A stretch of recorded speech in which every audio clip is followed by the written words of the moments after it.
Welcome back, fellow internet adventurers. Get ready for another wild ride through Reddit's strangest stories. We're diving deep into the internet's quirkiest corners. Grab your popcorn and join us on this adventure. Don't forget to hit subscribe and like. Let's get started. 15 years had passed since Emily and I exchanged our vows, and I had gone to great lengths to make the evening perfect. The table was set with her favorite flowers, lilacs and white roses, and the air was scented with her preferred blend of vanilla and sandalwood. As the evening unfolded, Emily seemed genuinely touched by the efforts.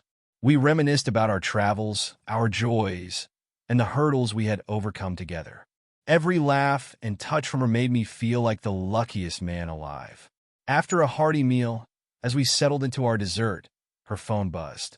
She glanced at it, her expression changing momentarily before she masked it with a smile. "Sorry, honey, it's Mom. She probably wants to wish us well, too. Let me just take this," she said, her voice slightly hurried as she disappeared into the kitchen. Curiosity nudged at me. After a few minutes of her absence, I decided to see if she needed any help and walked toward the kitchen. As I approached, the faint murmur of her voice floated to my ears, not through the door, but through the slightly ajar window that led to the backyard. Pausing by the curtains, I listened, my heart starting to race. "No, I can't tell him yet. I don't love him anymore. Not like I love you," she whispered into the phone. "It's been too long. I'm scared of how he'll react." My breath hitched in my throat, the sweetness of the anniversary turning bitter in an instant. My hands trembled, and the room felt colder, darker. I stood frozen, not just by the chill of the evening air, but by the ice that formed around my heart. The rest of her words became a blur as pain clouded my senses. I retreated silently, the weight of her betrayal sinking deep. Once back in the dimly lit warmth of the dining room, I sank into a chair, my mind racing. The rest of the evening passed in a haze. Emily returned, flashing a smile, unaware of the storm raging inside me. She continued talking about plans for the future and holidays we should take, unaware that her secrets were now bare to the soul she vowed to cherish. That night, as Emily slept peacefully beside me, I lay awake staring at the ceiling, the image of us happy and in love shattered into fragments too sharp to piece back together. Her words echoed a haunting melody of betrayal. By dawn, I had made up my mind. I would not let this deception define me. Instead, I would craft my own closure. The following days were a calculated play of normalcy as I began to lay the groundwork for my next steps. I delved into her financials, our shared assets, and gathered every piece of evidence of her infidelity discreetly. With each fact I uncovered, my resolve hardened. Emily, the woman I loved, was about to become a memory, a painful chapter one was ready to close. As I set my plans into motion, the idea of revenge became a cold comfort. It wasn't just about retribution. It was about reclaiming my life and dignity from the ruins of our fractured vows. My next moves would be decisive, each step carefully orchestrated to ensure that when I finally confronted her, she would realize the magnitude of her betrayal. Thus, our tale of love twisted into a narrative of revenge, each moment leading to an inevitable, searing conclusion. The morning light spilled into our kitchen, casting long shadows on the floor as I made coffee. The routine motions offered no comfort today. Emily, dressed for work in her crisp suit, breezed into the kitchen, her presence a stark reminder of the chasm between us. "Morning," she chirped, reaching for her cup. Her smile was carefree, a mask so perfect it almost made me doubt what I had heard. "Almost." "Morning," I responded, my voice even. "Big day at the office?" She nodded, pouring herself coffee. "Huge. The Henderson project is finally wrapping up. Dinner to celebrate tonight?" The mention of celebration twisted something inside me. "Sounds great. I'll make reservations." As she leaned in to kiss my cheek, her phone buzzed with a text. I caught a glimpse of the sender, Mark, just before she tucked it away. Her slight flinch confirmed the suspicion clawing at me. Mark! The name seared in my mind. After she left, I sat down with my laptop, It was time to peel back the layers of Emily's deception. I started with her phone records, an easy task with the software I had installed last night after overhearing her conversation.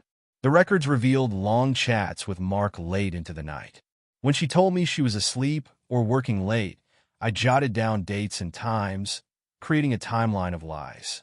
Each entry was a cold splash of reality, a building block in the fortress of evidence I was compiling. My next step was to check her credit card statements, fancy dinners, gifts, hotel bookings, all not meant for my eyes. The deceit was as blatant as it was painful. Later, as I continued my surveillance, a plan began to form. I needed to see this Mark for myself and gauge the man who was entangled with my wife. I found his address from an old work email I coaxed out of her laptop. That evening, I drove to the address, a sleek high-rise downtown. The lobby was quiet, save for the echo of my footsteps. I found his name on the mailbox, confirming he lived alone. As I was about to leave, the elevator dinged. Mark stepped out. He was tall and confident, the type of man you see in luxury watch ads. Our eyes met briefly, a flicker of recognition in his gaze, perhaps from a photo with Emily. Back in my car, I felt the adrenaline coursing through me. This confrontation, inevitable as it was, now had a face and a place. Tonight at dinner, I would set the stage. Emily returned home radiant. Got reservations? Yes, I said, keeping my voice neutral. I own 8 p.m. Her smile widened. Perfect. I love that place. The restaurant was dimly lit and intimate, a stark contrast to the storm brewing inside me. We ordered, and while waiting, I began to weave my web. Emily, I started, my tone casual. Have you been in touch with Mark recently from your office? Her fork paused midair. Mark? Oh, just some project stuff. Why? I shrugged. He mentioned the other day he hadn't seen you in a while. The lie was deliberate, a small test. Her eyes flickered with confusion, then concern, and she recovered quickly. Well, we've been swamped, barely time for social chats. Dinner progressed, but the air was thick with unspoken words. As we finished, I leaned back, my mind clear on the next steps. Tonight was about confirming my suspicions further, and her reactions had sealed her fate in my eyes. The game of cat and mouse continued, but soon the cat would strike. The next day dawned with the kind of sharp clarity that only comes after a decision has been firmly made. I resolved to confront Emily, but not before I gathered the final piece of incontrovertible evidence. My heart raced with a mix of dread and determination as I set my plan into motion. I called in a personal day at work, citing a sudden illness, which wasn't entirely a lie given the sickness in my stomach from the turmoil of my crumbling marriage. As Emily prepared for work, I feigned a cough to sell my story. Are you sure you'll be okay? Emily asked, her brow furrowed in what looked like genuine concern. I'll be fine, I assured her, managing a weak smile. Just need to rest. Once she left, I sprang into action. I grabbed my keys and headed to a private investigator's office. Sitting across from the PI, I laid out everything I knew and suspected. The PI nodded, understanding the assignment without much moral judgment clouding his professional demeanor. We can get you the proof by tonight, he said confidently. Surveillance photographs, whatever you need to make your next move. Grateful, I headed back home to wait, each second ticking by with agonizing slowness. By late afternoon, my phone buzzed, a message from the PI with an attachment. It was a photo of Emily and Mark, unmistakably close, captured as they entered a boutique hotel downtown. My jaw clenched as the reality of the betrayal sharpened into focus. I didn't have to wait long for Emily's return. As she stepped through the door, I was ready, the printed photo in my hand. Emily, we need to talk, I said, my voice calm but firm. She looked at me, puzzled, then saw the photo. Her face went pale, and her bag slipped from her shoulder, thudding against the floor. Where did you get this? Her voice was barely a whisper, her usual composure shattered. Does it matter? I asked sharply. Is it real? Is this what you've been doing behind my back? Emily sank into a chair, her face in her hands after a long moment. She looks up at me, tears in her eyes. Yes, it's real. I'm so sorry. I never meant to hurt you. Sorry doesn't change what happened. Why? Emily, why am? Why lie? She wipes her eyes, struggling for words. I was lonely. You were always working, and Mark, he was there. It just happened. That's no excuse. I snap, the photo crinkling in my tightening grip. You could have talked to me, worked on our issues together, but you chose this. I know, and I regret it every day. Please, can we try to fix this? Her plea hangs in the air, but my decision is already made, the path set by her actions, and now my reaction. No, Emily. It's too late for us. I'll be filing for divorce. Her sobs fill the room as I turn away, my heart heavy with the weight of her betrayal and the finality of my words.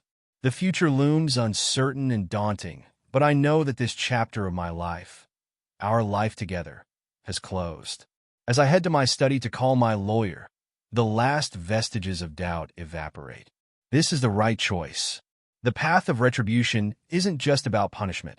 It's about reclaiming my life and dignity from the ruins she left behind. With each step I take away from her, the sharper edges of betrayal begin to dull, replaced by a burgeoning resolve to rebuild and renew. The crisp autumn air bites at my skin as I stand outside the lawyer's office, the divorce papers signed and sealed in my briefcase. The feeling is bittersweet, freedom mingled with the sting of betrayal.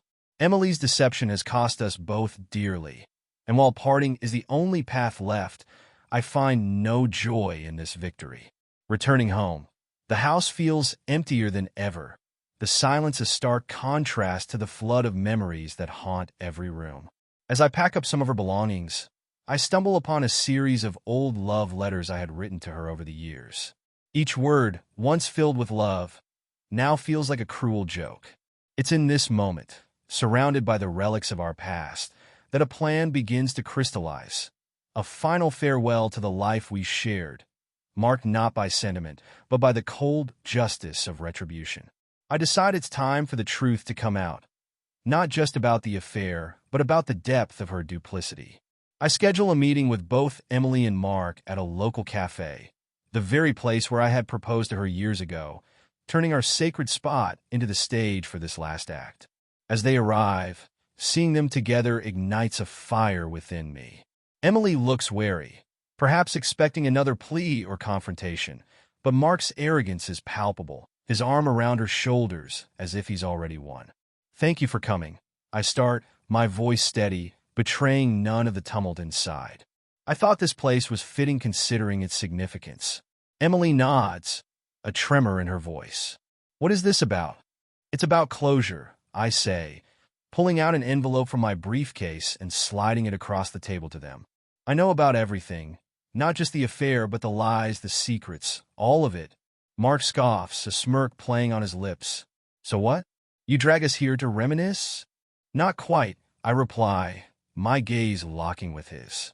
Inside the envelope are not just photos of their affair, but detailed reports of Mark's financial misdeeds. Information I had uncovered during my investigation. His vulnerability is exposed. This is your exit cue, Mark. I forwarded these to your company's compliance office. I wonder how they'll feel about your extracurricular activities. Mark's face drains of color, his confident demeanor crumbling as he flips through the documents. Emily gasps, her eyes wide with shock. And for you, Emily, I continue, turning to her with cold resolve. This is goodbye. I want no part in your life. Not now, not ever. Their shock is palpable, their plans for a future together evaporating before their eyes. Emily reaches out, her voice breaking. Please, can we not? No. I cut her off, standing up. My chair scrapes loudly against the floor. This is the end. You both played a game with my heart and my life. Now you face the consequences on your own. I leave them there, grappling with the fallout. The cold air now a balm to my seething heart as I walk away. The finality of this act settles in. I've severed the ties that bound me to a past tainted by deceit, and though the path forward is uncertain, it carries the promise of peace, hard-won and deserved. Tonight, the hero walks alone, but he walks free, his retribution complete, leaving behind the traitors to stew in the mess of their own making. The final act isn't just an end. It's a beginning, a rebirth from the ashes of betrayal. Anyways, goodbye for now. Be sure to like and subscribe and hit that notification bell so you don't miss out on our next video.